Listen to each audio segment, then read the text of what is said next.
Have you been told that reality is what you see? Lie. What you call reality is just a reflection of your perception. And most of you live trapped in a carefully programmed illusion. The third eye, yes, is the key, but not as you might think. We're not talking about Hollywood magic or isolating yourself in caves meditating for 10 years.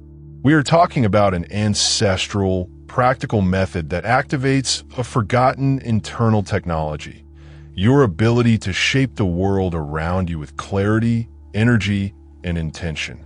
Sound mystical? Well, know that the greatest masters in history already used this. What's more surprising, the results are almost immediate when you practice the right way. You don't need to become a monk, you just need to learn to use what's already inside. Your dimensional mind, your creative visualization, and your active consciousness. Get ready to see what the eyes don't see, access what the common mind doesn't understand, and, above all, experience the kind of personal transformation that few have the courage to seek. The third eye is not a gift. It is your right, and the time has come to claim it. They say that the third eye is just mysticism. But what if I told you that it's actually an internal technology that most have simply forgotten how to use? When activated, this center of perception, linked directly to the pineal gland, becomes a window between the visible and the invisible, revealing layers of reality that ordinary eyes would never grasp. Spiritual energy flows more clearly, senses expand, and dimensional mind begins to decode previously imperceptible signals. It's not about seeing ghosts or floating around. It's about deeply understanding what's behind the curtains of consciousness. A real upgrade in the operating system of the soul. The modern world has trained us to rely only on what you can touch, click, or measure. And then, without realizing it, we exchange internal technologies for pocket technology. We left the cosmic Wi-Fi aside to charge the cell phone. But the ancients knew the way. Cultures such as the Vedas, Mayans, and Egyptians already practiced deep meditation, activating this channel of wisdom that connects us to the higher self. The problem? We unlearned. We lost the map. But the good news is that the path is still within. It always has been. The key? Re-access, relearn, reappear. Imagine, for a moment, that you could shape your experience simply by adjusting how you perceive things.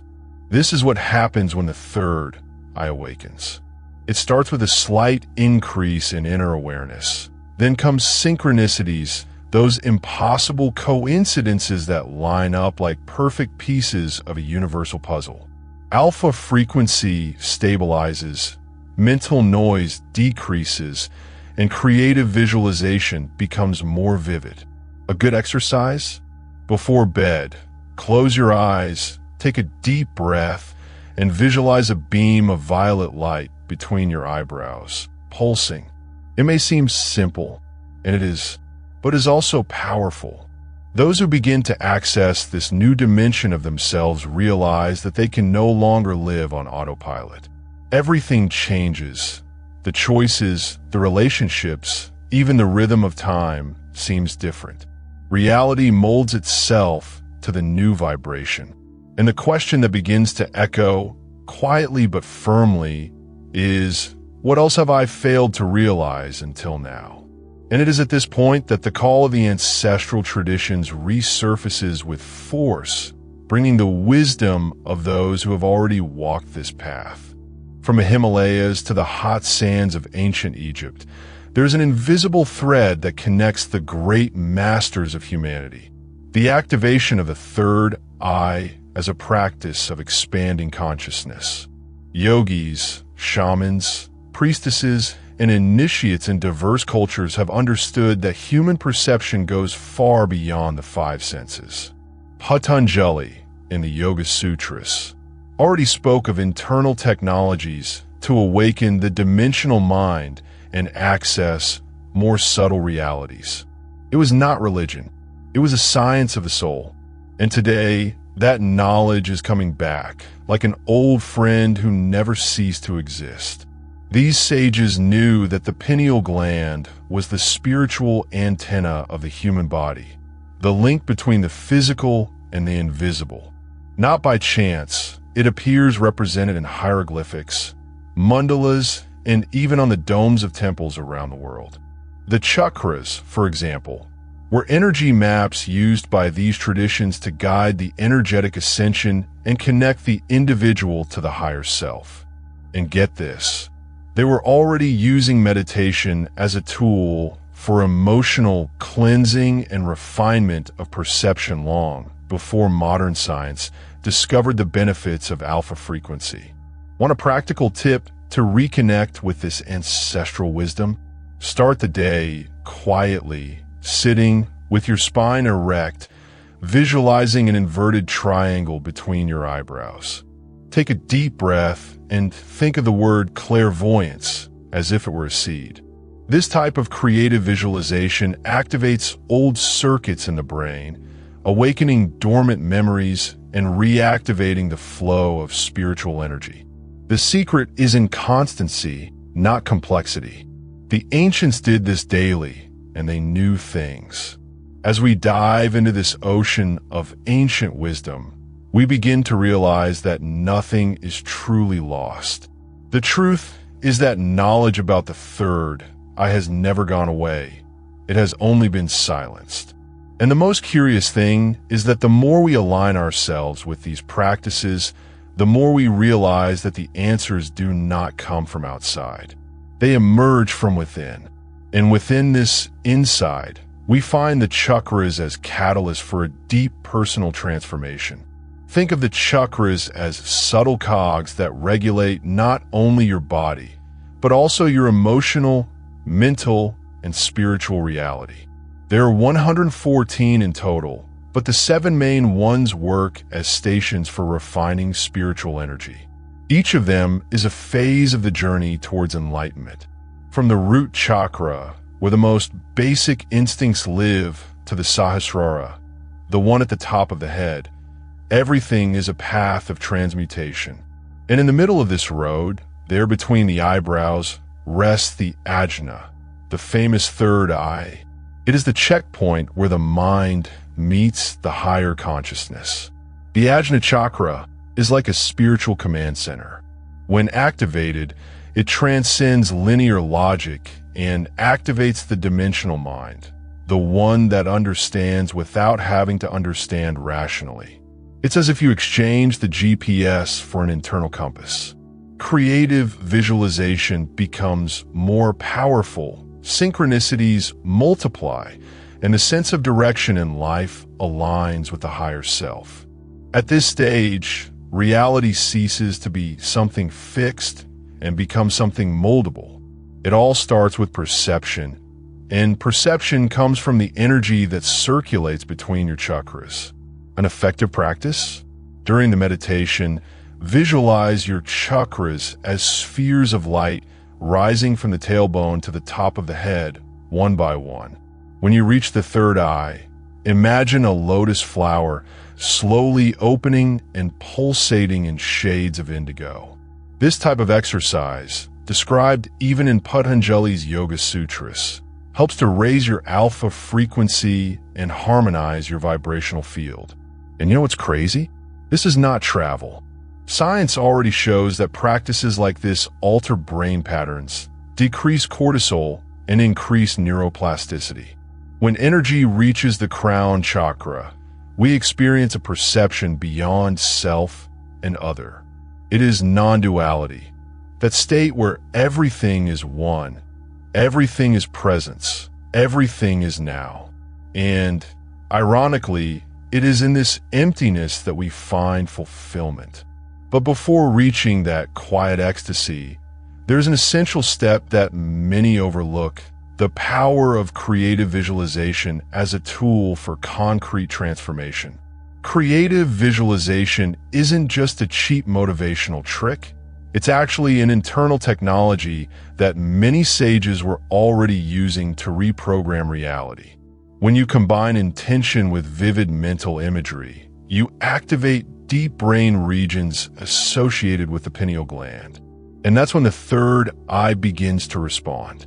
The spiritual energy reorganizes itself, and your dimensional mind accesses solutions that linear thinking would never imagine.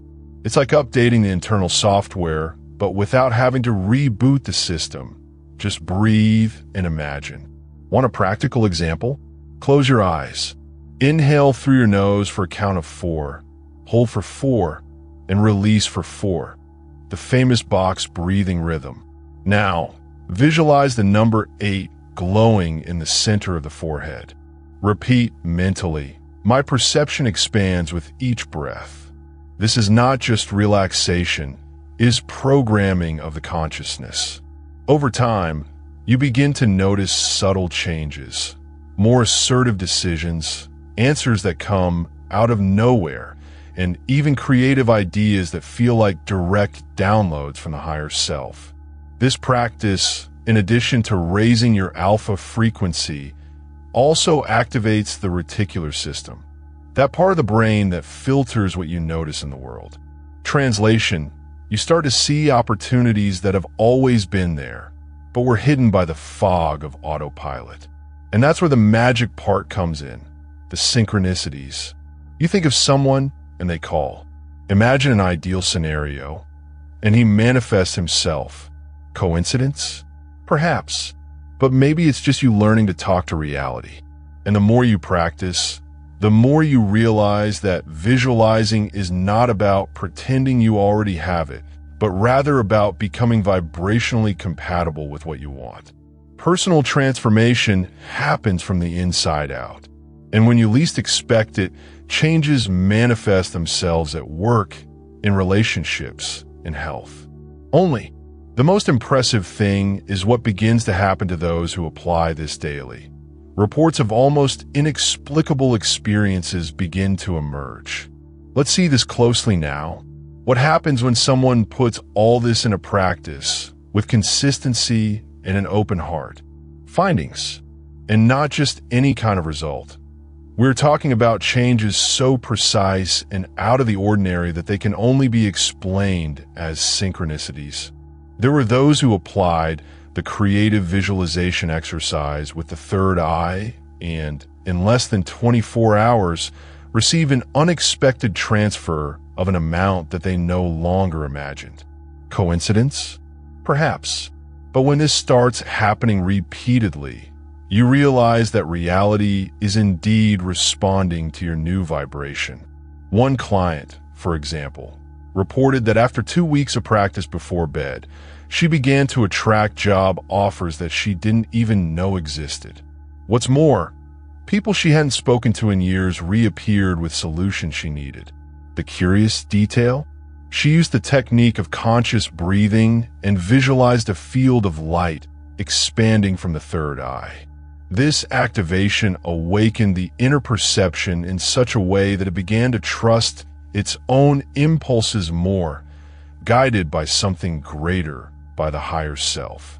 These reports are not about miracles, but about frequency. When you align with the right spiritual energy, the world responds. Ideas start to come faster, decisions seem more accurate, and time even seems to adjust. The dimensional mind understands that problem and solution exist at the same frequency. You just need to get out of mental scarcity and access the field where everything is already solved. This is exactly what the ancestral traditions have always tried to teach, in other words. And there's more. These experiences open up an inner trust that is difficult to explain, but impossible to ignore. Life ceases to be a sequence of accidents and becomes a stage where you dance with consciousness.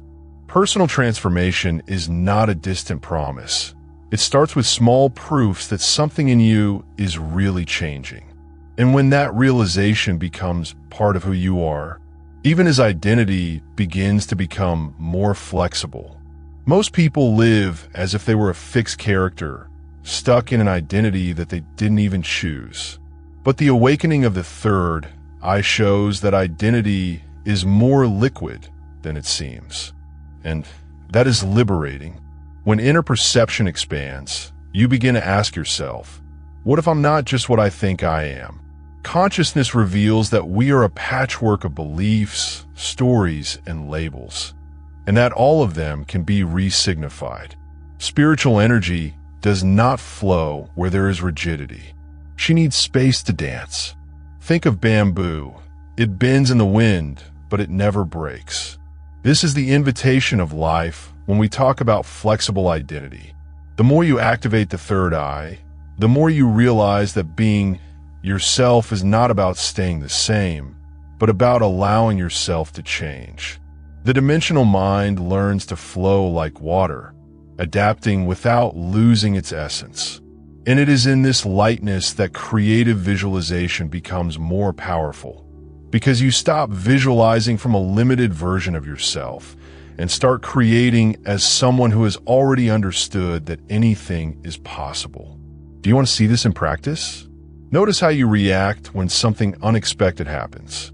Do you close yourself off or adapt? A powerful exercise is, at the end of the day, to review 3 moments when your perception was limited and to imagine how your higher self would have acted differently. This small daily habit, combined with meditation focused on the Ajna chakra, begins to dissolve the plastered selves that prevent you from evolving. It's as if reality is no longer a cage and become a mirror. And mirrors, show everything, even when we try to hide.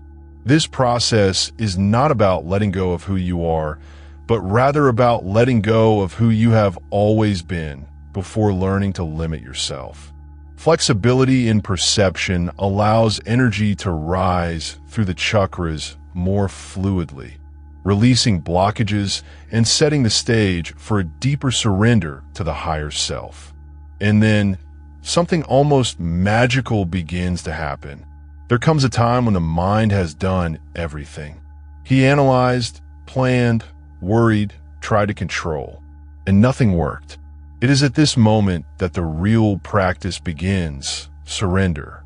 To send your questions to the higher self is not to surrender out of weakness. It is to recognize that there's a greater intelligence, a larger consciousness that can see the whole picture. When we activate the third eye and breathe deeply, visualizing our challenges as light dissolving into the energy field, something changes. The tension goes away, and in its place comes a feeling of everything is fine. This delivery is a practice, not an isolated event. It's like letting reality work in your favor without poking the earth all the time to see if the seed sprouted. The higher self does not act under pressure. It flows when there is trust. And the more you meditate with this intention, the more your dimensional mind begins to pick up answers in unlikely places, in a random conversation, in a passage from a book, in a symbolic dream. Spiritual energy moves silently, but it is effective. As Patanjali would say, the sustained focus on inner wisdom transforms the entire being. A simple exercise: write the problem on a piece of paper, fold it, hold it in your hands, and say it out loud. I give this to my higher self. Then visualize this paper being dissolved into golden light that expands from your Ajna chakra to the Sahasrara. Keep this leaf in a special place or burn it with intention. It may seem symbolic, but symbols speak directly to the unconscious, and that's where the real changes happen. After all, the unconscious is the direct channel with the field of non-duality. By practicing this surrender, we begin to realize that the answer does not always come as we want, but it always comes as we need it. And over time, we learn to listen better, to interpret the signs, to trust the wisdom that guides us even when everything seems confusing. And it is in this fertile ground of surrender and trust that the nocturnal practice reveals its transformative power. The night holds a subtle power that few truly harness. When the body rests and the mind slows down, the portal of consciousness opens more easily. It is in this state between sleep and wakefulness that the third eye manifests itself most clearly, as if the dream world were a fertile field for creative visualization. For this reason, nocturnal practice is almost an ancestral secret, a code passed from mouth to mouth among initiates. And you, by applying it, begin to access something that logic does not explain, but the heart recognizes. The suggestion? Choose a problem or situation that you want to transform. Breathe deeply, enter alpha frequency, and visualize the scenario being dissolved into light as you send everything to the higher self. Use strong imagery, golden numbers, fractals, even sacred symbols that resonate with you. This technique, combined with meditation, not only calms the nervous system, but also programs your dimensional mind to work while you sleep. And yes, the signs appear, sometimes in dreams, sometimes in the form of a sensation, sometimes in a direct response upon waking up. But beware, it's not about obsession, it's about trust. After practice, let go. Wait up to 3 days before repeating with the same theme. This pause is not for nothing. It is the time that the spiritual energy needs to reorganize itself, as if the universe were moving its pieces. During this period, be aware of the signs. Unexpected encounters, out-of-turn messages, even a song that plays on the radio can bring a message. The third eye does not see the obvious. It picks up on subtle synchronicity. When you notice these signs, something changes in you. The relationship with reality is transformed. You stop being a pawn in circumstances and start acting as a co-creator of your journey. The chakras flow, inner perception fine-tunes, and personal transformation becomes an ongoing state, not an isolated event. And so, night after night, practice after practice, the energetic ascension unfolds silent but relentless. Keep directing your attention to chaos, to fear, to automatic. That's exactly what you're going to keep getting. But if, starting today, you decide to trust your inner perception, align with your higher self, and practice with presence, something extraordinary can begin to happen. Are you willing to step out of the illusion and access your own ancestral wisdom? Will you continue to wait for luck, or will you activate the inner technologies that already live in you? The third eye is just the beginning. Real personal transformation begins when you consciously decide to take charge of your journey. So tell me, what are you going to see tonight? What will you deliver to your higher self? And what will be the first sign that the universe will send you? If this content touched you in any way, don't keep it just for yourself. Subscribe to the channel now, activate the bell so you don't miss anything, and share it with whoever you know is ready to wake up. Because when a consciousness expands, she pulls others along.